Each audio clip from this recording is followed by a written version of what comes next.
Today we talk about how can you fix this problem on your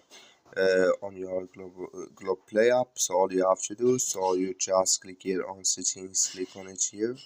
When you just click here on settings, it's going to show for you list like this here. Then all you have to do, so you just go down here, you keep going down, then you click here on apps, then come to apps list here. In there you're looking for Globoplay app, or just click on search, then here at Globoplay app, it's going to show for you like this. Click on it, so then it's going to take you to this list here. Click on first stop, then you click on OK, then you go down, just click here on storage, come to storage list here, just click here on clear cache. Then all you have to do, so you just turn off your Wi-Fi and turn on it again, then it's going to work with you.